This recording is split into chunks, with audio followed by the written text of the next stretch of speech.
Hey, network viewers. What would your day be like if you could watch your favorite network shows and view live streams when you are away from home? Download the official The V Network mobile app from the Apple App Store and Google Play Store. Search the V Network TV for iPhones and the V Network for Android phones. Receive notifications on upcoming shows, events, and network giveaways. Download it today. Don't be the last to find out what's going on your favorite network, the V Network.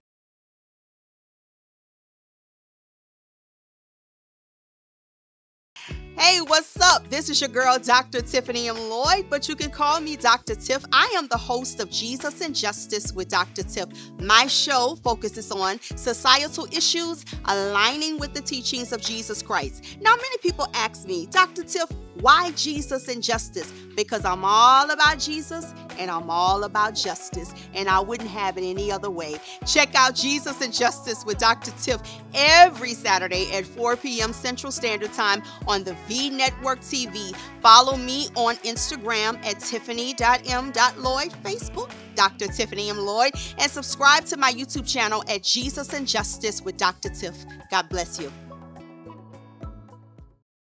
Ladies and gentlemen, hi, this is Dr. Tiffany M. Lloyd, but you can call me Dr. Tiff. I am the host of Jesus and Justice with Dr. Tiff. My show unpacks societal issues aligning with the teachings of Christ. In the words of Dr. Martin Luther King Jr., our lives begin to end the day we become silent about things that matter. Make sure that you download Jesus and Justice with Dr. Tiff podcast on all platforms. Ladies and gentlemen, hi, and welcome to Jesus and Justice with Dr. Tiff. I am your host, Dr. Tiffany M. Lloyd, but you can call me Dr. Tiff. This is the day that the Lord has made, and let us rejoice and be glad in it. Oh, praise His name. Come on in from around the world. We have an amazing show today. If you're watching me on the V Network TV, Apple TV, Roku, Amazon, hello to you. If you are watching me on Facebook Live, thank you. Hello to you. And please type in the comment section where you're watching me from and do a form of ministry by liking and sharing. If you are watching me on YouTube, hello YouTubers, and make sure that you subscribe to my YouTube channel at Jesus and Justice with Dr. Tiff. Follow me on Facebook at Dr. Tiffany M. Lloyd. Follow me on Instagram at tiffany.m.lloyd. I cannot wait for this show today. We have an amazing show. I'm so excited. It's going to be so much fun. But you know what we do? That's right. We always have a word of prayer. God, thank you so much for your wonderful blessings. I love you so much. You are worthy to be praised. I thank you so much for your son, Jesus, that paid the ultimate sacrifice on the cross. But the beauty is, on the third day, he got up with all power in his hands, and he is living, and he lived and he did not die. And he sits at your right hand and intercedes for us every single day. Thank you for Jesus and Justice with Dr. Tiff. Thank you so much for my guest on today. Bless my guests in a mighty way. I ask you, Father, that you anoint every word that is said and let it be a blessing to your people. I thank you, God, for everyone that is listening under the sounds of my voice. I ask you, Father, that you bless them in a mighty way. Forgive us for our sins. Have mercy on our soul. And we'll be so careful to give you all the praise, give you all the glory, give you all the honor. We ask these blessings in your son, Jesus' name we pray. We love you, Lord. Amen, amen, and amen. Well, I don't know about you, but I felt that prayer. Well, without further ado, I present to you my interview, and don't you go anywhere because I will be back for my Tiff Talk. Enjoy the show. Ladies and gentlemen, welcome to Jesus and Justice with Dr. Tiff. I have with me my friend, our favorite attorney Chris LaCour. How are you, my friend? I'm all right, Dr. Tiffany. It's good to be back on the show. It's been a while. I'm happy to see you. I think we got a lot to talk about today, man. A lot of things been going on in the news. Yes, I'm excited to see you. And yes, we have a lot to talk about. So, former President Donald Trump has now officially been indicted has his fourth indictment. And the first time ever in America's history do we see a president of the United States mugshot. First time in America's history have we ever seen a former president indicted, let alone on 4 indictments. Walk us through that. Well, we got to remember now, he's already been impeached twice. Mm-hmm. Now we're on the fourth indictment. I will say this. My opinion of what's going on is straddles the fence. Number one, it kind of looks like a political hit job. They want to definitely make sure he not become the president again, because a lot of this stuff has only come up as recent as him saying, "Hey, I'm running again," and he's the head top Republican front runner. Some of these cases, like, why y'all waited? Did it really need to be investigated this long? I mean, we literally got him on tape on a lot of these cases. Or, for example, the document case where he took the documents. Like, that case doesn't even make any sense, because if he would have gave the document back, we wouldn't even have a case against him. But I would also say too, though, I get him taking the documents, refusing to return them, but yet no evidence has come out yet that the purpose of him getting these documents was to give them off to a foreign agent or Russia or China, what have you, which I don't think matters as far as them trying to get their conviction, but I think it matters in the grand scheme of things. Okay, so he took some documents and he didn't want to get them back, and now you have them. A criminal case almost seems unnecessary. But I get it. So, and then you have what's going on in Georgia. Now, I believe the case in Georgia is probably one of the stronger of the four cases, okay, that's going forward against them. The one in New York, not so much, because it had already been through the prosecutor's office once before, and they declined to prosecute, okay? But the one in Georgia, I think, is a stronger case against him. First, number one, they got him on the phone call to the Secretary of State, basically telling him, "Hey man, can you find me the votes?" Even if you don't think he was trying to commit fraud by rigging the election, it just sounds bad when you hear his own voice saying, "Find me the votes," not to mention all of the cronies around him, i.e. his lawyers, who instead of telling him, "Hey, I'm not going to present a falsehood to the public," instead of them telling that, they went with it, and now they all are indicted. And unlike in the federal case, where his second federal indictment has the 6 unnamed co-conspirators, well, in Georgia case, she naming everybody. She going after everybody in there. Now, let's talk about the January 6th riot. I'm conflicted about him. Did he get them people out there that day? Yes. Did he tell them to march down? Yes. He said all of that. But every one of those people were adults and could have just went home after. Like, this idea that he's a cult and he made me do it. I did it because he said, what? Now, that don't work for normal people.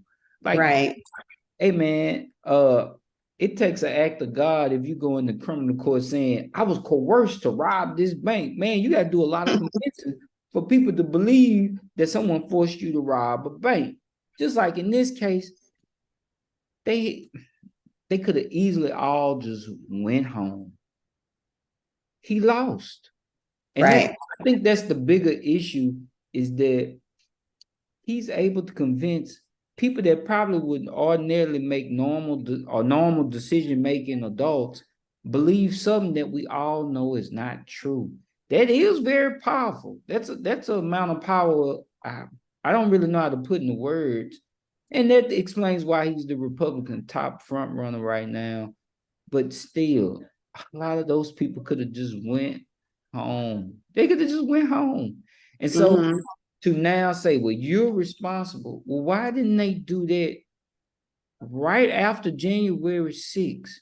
So that makes me believe that part of it is a political hit job. They doing everything in their power to make sure he's not the president of the United States. Now, can I blame them? Now, mind you, there's no evidence of this. This is just my observation. But you got to say, and now after the fourth indictment, some of these cases being on the fence about is he really responsible? That's all I'm saying. Like, really hold him responsible. They say he incited that riot. I don't know. I don't know about that one.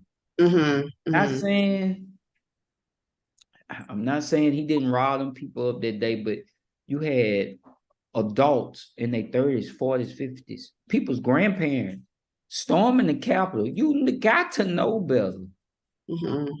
He didn't hold the gun to your head, but also get what he did at that rally. So I'm on the fence about it, because Donald Trump, he's not a statesman. He is what he is. And so we have to be, I don't know, I get not wanting him to be the president again, but I think these indictments almost, because what's going to happen when the Republicans finally do take over the White House again? Who's to say they won't do this to Joe Biden when he get out of office? Figure out a way to indict him on something. They're already going after him and his son. All I'm saying, when will it stop? Because now the Republicans, because Trump is the front runner, and they're so scared to alienate the base, they're going to ride with Trump regardless. They'll ride for indictments. Hey, man, for any normal American, you probably will lose your job, lose your prestige in the community. Nobody will want to deal with you. Your children may suffer. Not Trump. And that's crazy. But like I said, on the flip side of it, what do you do then when the Republicans finally do take over? When they finally do take over, what do you do? What if you decide to do it to the president who was a Democrat who just left office? We're going to find something to indict you on. And so now, because believe me, if Trump wins, he will be that petty. We know this. Yeah, he's not going to change. He's not. I think one of the things, and I want you to speak to this, that is very confusing to me, is that there is nothing in the Constitution that says that a person that is indicted or convicted cannot run for president of the United States. So we have seen this happen in other countries where a person has won the presidency from prison. And President Trump has also indicated that if he is convicted, he will still run for president of the United States. He has no intention of dropping out of the race. What is bothersome to me is that we have convicted felons in states where if you're a convicted felon in certain states, you cannot vote. However, if you are indicted on numerous charges, you can still run to be president of the United States. Make it make sense. Well, you got to remember, indicted don't mean guilty.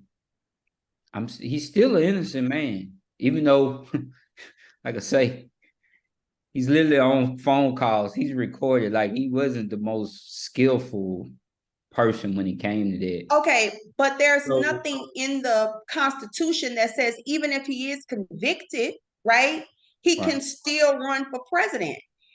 Is that not a contradiction? So a convicted felon that turns their life around, they can't vote in certain states, but a person that is charged and convicted could possibly still be the president of the United States. Well, that's what Trump says. That's his interpretation. There just recently was an article, I forgot by the authors, who, now these are conservative Republican constitutional law professors, and they believe, based off of his impeachments and these recent indictments, and almost like treason, acting against the country, they don't believe he can run. Now that's a constitutional issue. Look, I like constitutional law, but I'm not a constitutional law scholar. But even they believe that he may be disqualified based off of these past two impeachments, and now with the indictments, because if I'm not mistaken, on that documents case, and based off the act they're going under, it's really as if he's committed misdemeanor and high crimes. And so some people are arguing, that's the language I'm looking for. It just came to mind. high treason and misdemeanor and high crimes. They believe some of these things he's done, if convicted, would prevent him from becoming the president or disqualify him from running. But I'm sure there would have to be a case. Somebody would file suit. Because it hasn't, this is unprecedented. We haven't had. The language is very broad. I will say, I read it and it's very broad. And it can be interpreted so many ways. And so I can understand people looking at it on both sides because it's very vague. It's not specific at all. So if he, let's say, because some of these indictments, like the one in Georgia, she wants her trial by March of next year. That'll be way before the election. Also, the federal prosecutor wants his trials before the election to try to avoid any, making it worse for him as a candidate. So the trials wouldn't look political in nature, which that already feels that way. I don't think they can get away from that part. But if they can, if he ends up indicted and then convicted, like I say, there are some constitutional scholars who believe he would be disqualified from running from the presidency. He clearly doesn't think he is. Here's the problem. We've never been here. We've never had this issue with any president. The only one close was Richard Nixon, and he resigned to avoid all of this. And then and Ford pardoned him. And then was pardoned. So we are in uncharted waters. Even for let's just hypothetically say, hypothetically, ladies and gentlemen, say Trump wins. He hasn't had his trial yet. So let's just say he wins president 2024. From a legal perspective, would the trials be pushed back then? Because isn't it a law that you cannot prosecute a sitting president? Well, like I say, we're in uncharted waters. I believe automatically the federal cases would go away because he is the boss of the Justice Department. He could just have them dismiss those cases and or pardon himself. The state cases, I think he would have a more difficult time doing something with those. And I believe those, just my opinion, I could be wrong. But I believe those state cases could still go forward even if he's elected. He doesn't have Georgia is different, right? Because with every other state, the governor has the power to pardon on state cases. But Georgia, from what I read, is different because Georgia, you have to go through the governor doesn't have the power to give a pardon. You have to go through a board for Georgia. And so his ability to pardon himself from those state cases is non-existent. And in New York too. So realistically, if he's able to hold off those trials until the election and somehow pull it off and win, it's my belief that 2 of the 4 cases would automatically go away. And then nothing we could do about that. It would be left with the state cases. And because he has no authority to not only pardon himself, he has no authority to direct anybody to dismiss anything.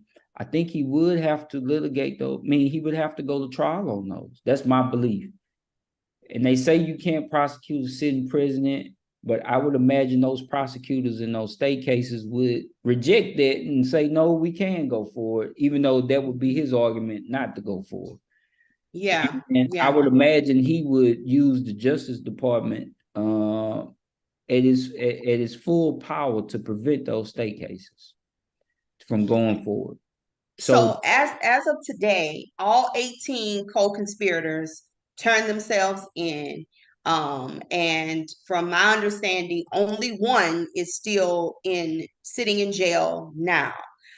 Everyone else is gone. And unfortunately,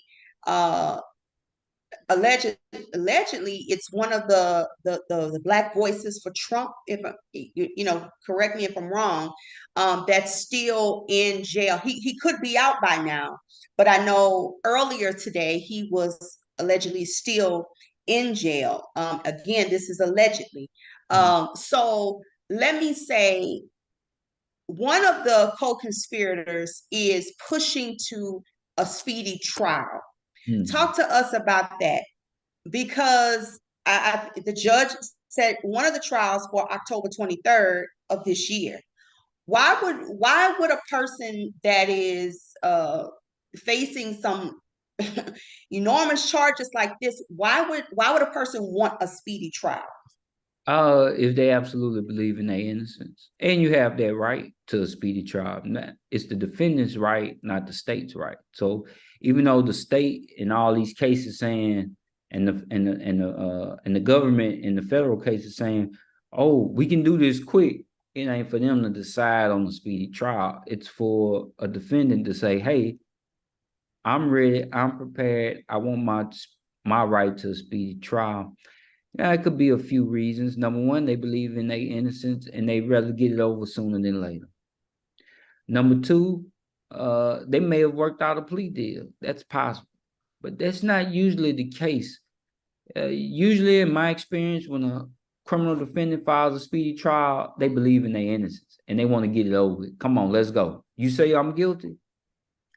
Prove it. Because I don't believe you have enough evidence. We can go to trial.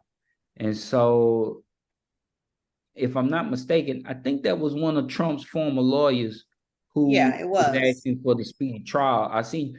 And I saw part of his interview to the news media.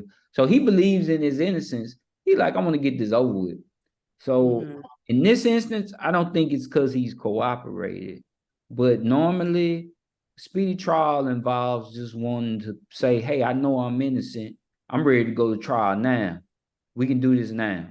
And that's basically usually what it involves.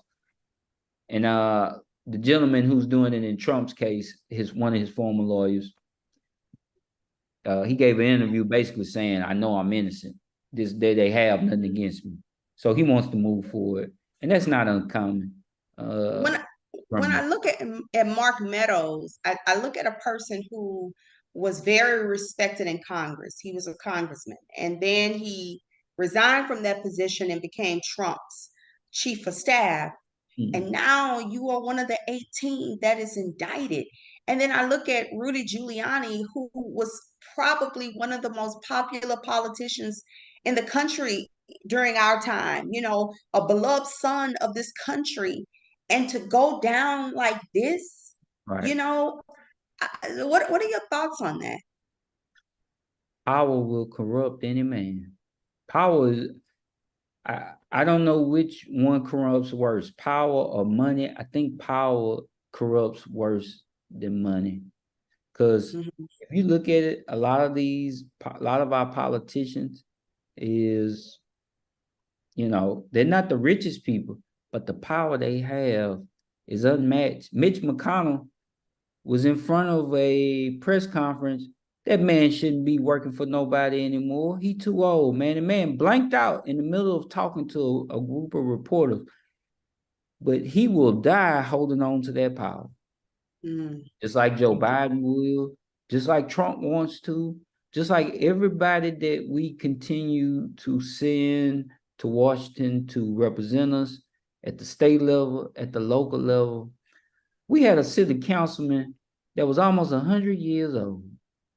Now, mind you, the man, I'm not one to discriminate against people with age. My grandfather worked into his 80s, but why is someone in their 90s on the city council trying to move a city forward?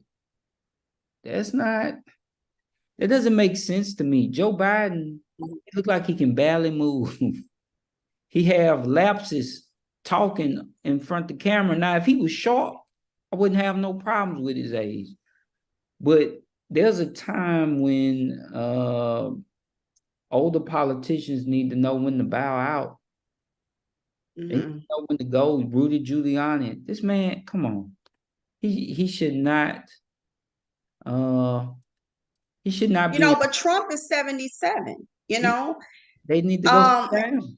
But here's the thing: if Biden wins, Biden will be 86 years old, leaving the White House. So the question is, a lot of Democrats are saying, okay, who else do we have strong enough to beat Trump, or if not Trump, one of the Republican nominees, Pence, Haley, Chris Christie, Scott. What do you say to that? You really could put up anybody, because if you think about it, yes, Trump has the Republican base, but that's it. Majority of Americans don't want Trump back. He just has the majority of the Republican base. And that's really just a small percentage of America. Do you think that Joe Biden can win again? I see him winning, because who else you gonna vote for? That's the position you're gonna be put in. Do I want to vote for Joe Biden again? Not really. I think it's time for him to retire. I think he should let someone else run. Just like Trump really should. Trump is so immorally corrupt. He really should just step out the way and let us. But think about it. Everybody that's running on the Republican end continues to support someone who has been charged with several crimes. So that tells you what we have to pick for. We really don't have much. That goes back to the power thing and why Mark Meadows basically is not the person he was once he got with Trump. Neither is Rudy Giuliani. Rudy Giuliani is famous for the RICO statute, using it to get rid of the mob. And now he's indicted under a RICO statute. The irony. Think about the irony of that. Look at how God moves. I mean, it was him who came, he came up with the RICO Act, right? And well, the RICO Act was already in place. Okay, yeah, but he was the first one to actually use it and use it. Right. Get rid of criminal organizations, and now you're part of one. Well, right. And to be honest, though, they're so inept. Okay, they're so inept. They just calling anybody and saying, we want you to do this. There was no, even though they may have planned it, they had previous talks about what we're going to do if we don't win and all of this. Their execution or their planning or whatever was so poor. Okay, they're facing all these charges, but in the grand scheme of things, the people that support them the most don't care. And we'll figure out any reason to explain why to keep supporting them. That's dangerous. That does fall on some type of cultish behavior, but at the same time, you're an adult. If you want to ignore the truth, something wrong with you. You can't blame Trump for adults wanting to ignore the truth because he say they lying. All the evidence shows he's the liar. So I watched bits and pieces of the Republican presidential debate. And, you know, I didn't really hear a lot of people just bash Trump, you know. I even heard a couple of them say, I know one in particular, and I'm not going to say his name because I know I'll mispronounce and I don't want to be disrespectful to him. But he is the youngest one. And he indicated that he would pardon Trump if he were to become president of the United States. I was very shocked that it wasn't really, I think, a Governor Hutchinson. He spoke out against Trump, but I didn't really hear, I think he was like one of the only ones who really stood firm that President Trump, that former President Trump should not be the president. And I thought that was very telling. You know, one thing, and some people may not like what I'm about to say, but what I'm about to say is my observation. I think it's the truth. Say what you want to say. At the end of the day, the Republican Party sticks together far more greater than the Democratic Party. Yeah, they do. I agree with that statement. They do stick together. You know, they good or bad, one thing you got to give the Republican Party is that they stick together. Democrats, not so much. Not so much. I like them. Yeah, right. So what do you think about Scott? You know, do you think that Tim Scott, you know, from South Carolina, U.S. Senator, do you think he has the potential? Do you think America would pick another African American to be the president? Tim Scott, man, I don't even know what to say about that gentleman. I would prefer not to say nothing, not to disrespect him. He is delusional. His idea of what America is because some white man gave him a helping hand up. He's delusional. And no, he can't. Gotta be honest with you. He can't. Now, for them, he's perfect. He is the token that they would love to have in there. But he would never get enough support to go in there. Ain't no minority voting for him. That's for sure. And I don't think the Republicans would give him their nomination. I don't think they're ready to go that far. Maybe a woman. They may give it to a woman before they would give it to a minority of color, African American or Latino or something like that, unless they're very fair skinned. I just don't think they've reached that far yet. Tim Scott is just a token that I don't think they really did elevate him. And quite honestly, he sounds delusional when he talks about what America is or what he thinks it is to him. So he reminds me of Clarence Thomas, somebody that I would prefer not to really say much about because what I would say probably wouldn't be nice anyway. Well, let's talk about them. We got 9 minutes left, so let's talk about them. We saw the Supreme Court this summer made the affirmative action decision, and Clarence Thomas indicated that if he had that he took a 10-cent stamp and put it on his Yale degree because that's just how much he feels that his degree is worth. And I think it's such a contradiction because if you feel that way, then you should step down from the U.S. Supreme Court. Talk to us, share your thoughts about the Supreme Court affirmative action decision and Clarence Thomas. Well, he's taking the fact that he has his own internal issues with the fact that affirmative action helped him out against everyone else. Not to mention the other conservative justice that we knew was going to vote against it anyway. But let's look at it. And I believe I saw an interview of you on Dr. Rich's show where you laid it out. At every stage of his life, affirmative action got him in the door to get where he wanted. And somehow that offended him to the point where he believed that affirmative action ended up hurting him more than helping him because I only ever got in because of affirmative action, not because they thought I was good enough. Who cares? You got in. You got something that, how many of us could get a Yale degree? Not many. They ain't trying to. You already have legacy people at these ivory schools having an advantage. And then you got people who outperform on test scores with an advantage. There's an advantage with every group. The people who need a little help, just because I'm Black, I still got to be good enough. I'm in here slamming the table like you in here with me. You still got to be good enough. I just happen to be Black, and you have to look at me because they're forcing you, because other than that, you wouldn't look at me. That's how he got blessed. Man, you are in a job where you got for the rest of your life, which you have been, in my mind, breaking.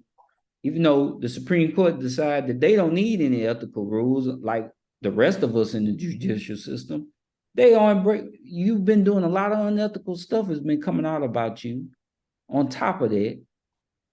And like you say, if your degree ain't worth nothing, why are you up there? Go sit down somewhere. Let somebody else do it who believes in that degree. Okay? I figured I was pretty smart, but I knew I had no chance of getting in a place like Yale or Harvard. But if, in his situation, affirmative action got him there. Even the high school he went to was because of Holy Cross. Absolutely. They wanted Black kids there. And so nobody else deserves that. So your logic is you're trying to save another minority to feel like their degree isn't worth nothing because affirmative action just happened to get them in the door. But what people have to understand is that affirmative action is giving us access because we don't have equal access, but the qualifications don't change. The qualifications to get into Yale don't change because of affirmative action. This makes you look at me. I still got to be qualified. Right. And for him to disrespect himself by saying what he said, he's really disrespecting himself. You're saying you're not good enough. If you know you are, how you got in shouldn't matter. I always question, has he faced some trauma that, because it comes across, I don't know what's in his heart, but it comes across sometimes like he's ashamed to be Black, you know. But we got 5 minutes, and I want to talk, I want to shift this, and I got to bring you back on within the next week or so. So he'll be back. Don't worry, ladies and gentlemen. I want to talk about the Montgomery brawl that has been all over the news. Just tell us your thoughts on it. I happened to be in Montgomery Goodness. Wednesday and the Thursday before it happened, visiting the Legacy Museum and the National Memorial on Peace and Justice. You know, the Legacy Museum is on a spot where they used to have a slave auction, and the National Memorial for Peace and Justice has the names of all documented lynchings in every county and state where they happen at. And I will say, I was there, so I get to Montgomery. I realized Montgomery looked really nice. The museum was nice. They had people of different races in there learning about what we went through in this country. But even in that I could still sense that there is a heavy cloud hanging over Montgomery and everywhere where there was slavery, where people were abused, beaten, murdered, raped. That brawl, from a physical standpoint, it happened because they attacked that man, and other people, us, who, you know, it's been proven Black people tend to feel like our fates are linked, came to his rescue. But for me, when I looked at the brawl, I thought about it from a more spiritual standpoint and thinking about all of the stuff. I'm sure everything that happened in that city sits over that city like a cloud of evil, right? Mm-hmm. Until there's true reconciliation for what slavery was and what it did to that city, that's why tensions are so high. That's why those white people think they can still be in control and tell that Black man, we don't care who can die here. We gonna stay right here. We gonna do what we want. People, you know, I always hear people say, well, we need to forget about the past and move forward. Well, guess what? You shouldn't tell that to a group of people who haven't. We need to address slavery.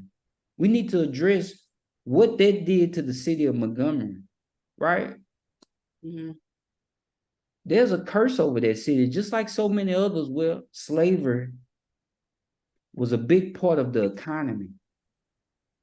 I saw where at one time in Charleston, South Carolina, 3 out of 4, every 4 white families had a slave, at least one. Yeah. Okay. In South Africa, after apartheid, they had the Reconciliation Council. We've never truly done anything like that about slavery. And then that would bring me over to reparations and why I still believe we're older, but the reconciliation part is truly never happened. And until it does, those tensions in Montgomery, in the Deep South, they're going to always be present. Something like that is going to happen again. We see all the videos of the Karens. Well, white people just think they're entitled to tell people, minorities, treat them as if we are in control. This is for us. And that's just like those white folks did that day. We're not moving this boat. We don't care that this big river boat that's supposed to dock here wants to dock. We're going to do what we want. And if you touch what's ours, we're going to take it out on you. Wow. But they learned that day. Right. They learned that day. You learned today. We got 1 minute left. We're celebrating the 60th anniversary of the March on Washington. Take 30, 40 seconds. You know, what goes through your mind when you think about the March on Washington? Very historic day. And without it, a lot of us wouldn't be where we at. Might not be no Dr. Tiffany. Might not be no attorney, Chris LaCour. We may still be segregated in our communities, in our communities where we don't have access to everything, but we do now. And it's what we do with the gift we were given that'll determine how we'll move forward as a community. Well, it was such a joy. We got to bring you back on here. You'll be back on here in a few weeks, but tell everyone how they can follow you if they want to retain your services. I'm on Facebook at Chris LaCour. There's a space between the A and the C in my last name. I'm on Instagram at Chris K. LaCour. I can be reached at 318-541-6103 and practice law all in the state of Louisiana. Thank you so much. I appreciate you being on, my friend. Yes, thank you, Dr. Tiffany. Have a good day. Well, ladies and gentlemen, there you have it. Thank you so much to my guests. You are welcome on Jesus and Justice with Dr. Tiff anytime. And thank you so much for being part of the Jesus and Justice with Dr. Tiff family. God bless you is my prayer. Well, I am ready for my Tiff Talk. Are you ready? Well, here we go. I want to talk to you today about taking accountability for your actions. Listen, it is so easy and when things happen in our life to cast blame on other people. And we all know people that are like that, right? Where no matter what happens, even if it's their fault, they're going to always find a way to blame someone else for what happened. There are people in life where if they cuss you out, I cuss you out because you made me cuss you out. Or I said this because you did me like this. Well, I did this, but you did this to me. People never take responsibility for their actions. I remember when I was a little girl and my mother used to always say, her quote was, "I don't uphold my children in their wrongdoing." And I never understood what she meant by that until I got older. And it was like, if something was to happen, even if it wasn't my fault, my mother would always tell me what I did wrong in the situation. And I remember I would always say to my mother, but you're taking their side, you're not taking my side. And why is it that you're not saying anything about them, but you're saying it about me? And my mother's response was, they're not my child. You are my child. It's not my responsibility to correct someone else. It's my responsibility to correct you. And she said this, and I never forget. She said, you're so busy worrying about everybody else. Why don't you take a look in the mirror and look at yourself and worry about yourself? Because if you worry about yourself and you work on yourself, you don't have to worry about anyone else. And that advice has carried me from childhood to adulthood. It is so easy to get caught up in playing the blame game.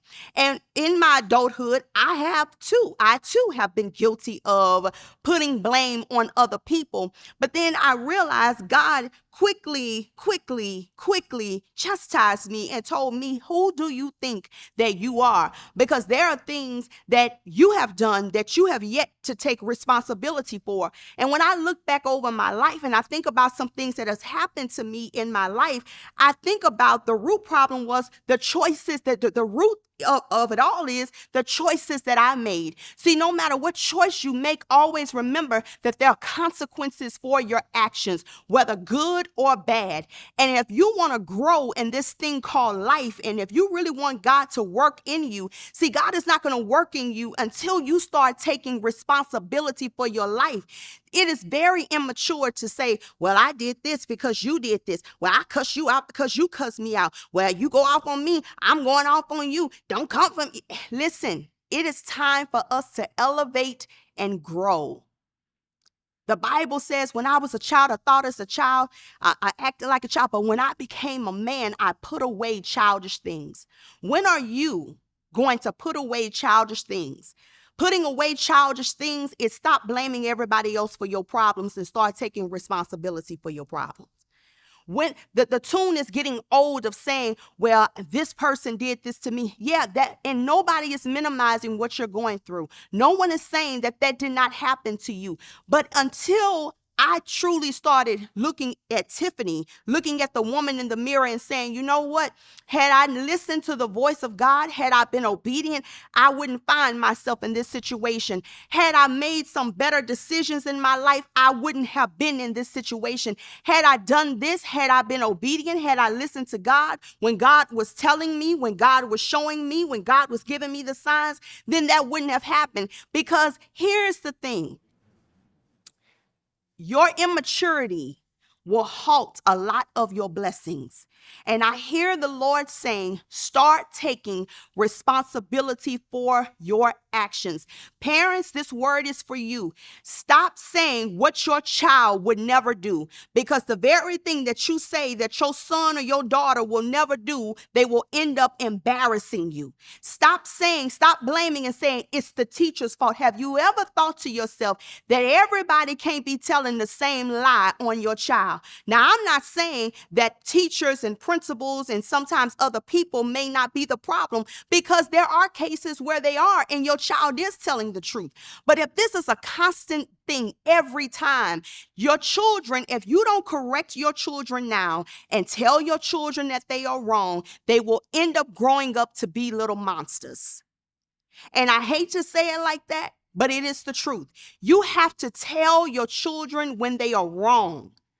You have to tell them what they need to hear and not what they want to hear. And you cannot be in the business of being your child's friend instead of being a parent. Now, I believe that when we grow up, I think that we can become friends with our parents. But it was understood in my mother and father household that I am not your friend, I am your parent. And you don't have to like the rules set forth. These are the rules. You are the child. You stay in the child's place.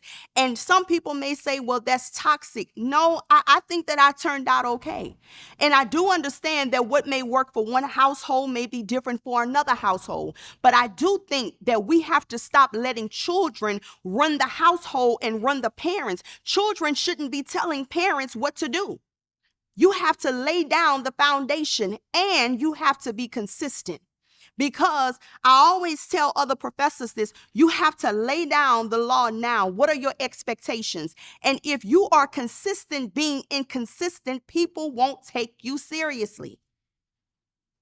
But all in all, this word today is taking responsibility for your actions. Stop blaming other people for the choices that you have made. You broke. It's not other people's fault that you decided to blow your money and you didn't save your money. You don't have a job. Well, it's not other people's fault because you choose to lay in the bed all day and not go look for employment. You're angry. Well, it's not other people's fault what has happened to you in your life. Maybe, just maybe you may need to seek counseling. Just maybe you need to increase your prayer life. Just maybe you need to have some tough conversations with yourself and start taking responsibility for your actions. Because once you start taking responsibility for your actions, your life will change. You will start looking at things differently. One of the prayers that I prayed was, Lord, show me me. Wow. And here's something I will add to that. Be very careful when you ask God for something, because God will give it to you, but he may give it to you in a different way, a way that you were not expecting. Okay, Lord, I asked you for this. I wasn't expecting that. I asked God to show me me. And when he showed me me, I realized that I had some stuff with me, that I wasn't Miss Goody Two Shoes, that I wasn't perfect, that I had some immaturity, I had some toxicity in me. And when I recognized that, when I totally laid out before God and asked the Lord to change me, not just saying it with my words, but truly meaning it from my heart, that's when God started changing me. And it went from me being woe is me to me showing humility, of me saying, you know what? I am perfect. I don't say everything right. I don't do everything right. Have I been consistent with my words? Have I honored my words? Am I loyal? Am I honorable? And the Lord showed me my ways. That's growth. You know what's growth? is when you catch your own self in your stuff. It's growth when you call your own self out for the things that you have done wrong. I love being around people like that. It don't have to take other people to call you out. You call yourself out. I love people that come back and say, you know what? I didn't handle that right. I said some things that I should not have said. I did some things that I should not have done. I want to apologize to you, and there is no justification for my actions. I understand that you're hurt. I understand that you're angry. I even understand that you may not even want to deal with me anymore, but I want to come to you as a man, as a woman, to let you know that I apologize, and I take full responsibility for what I have done. And I'll add this as I close. You don't get to tell people how they should feel about something. If a person feels mad about something, angry about something, sad about something, heartbroken about something, you don't have a right to tell somebody, well, you shouldn't feel that way. That's so weak. That's so stupid, because that person is entitled to how they feel, just like you are entitled to how you feel. Stop dismissing other people's feelings, because you wouldn't want anyone to dismiss yours. So I pray that this word has been a blessing to you. Take responsibility for your actions. Well, if this word has been a blessing to you, you can donate via Cash App at $ Jesus and Justice, all one word. Make sure that you follow me on Facebook at Dr. Tiffany M. Lloyd. Follow me on Instagram at tiffany.m.lloyd. Subscribe to my YouTube channel at Jesus and Justice with Dr. Tiff. Make sure that every Tuesday we have prayer at 6 a.m. Central Standard Time. So make sure, I would love to pray with you and for you every Tuesday at 6 a.m. Central Standard Time. Meet me right back here next Saturday at 4 p.m. Central Standard Time. I cannot wait to see you. I love you from the bottom and top of my heart. May God bless you, is my prayer. Ladies and gentlemen, hi. This is Dr. Tiffany M. Lloyd, but you can call me Dr. Tiff. I am the host of Jesus and Justice with Dr. Tiff. My show unpacks societal issues aligning with the teachings of Christ. In the words of Dr. Martin Luther King Jr., our lives begin to end the day we become silent about things that matter. Make sure that you download Jesus and Justice with Dr. Tiff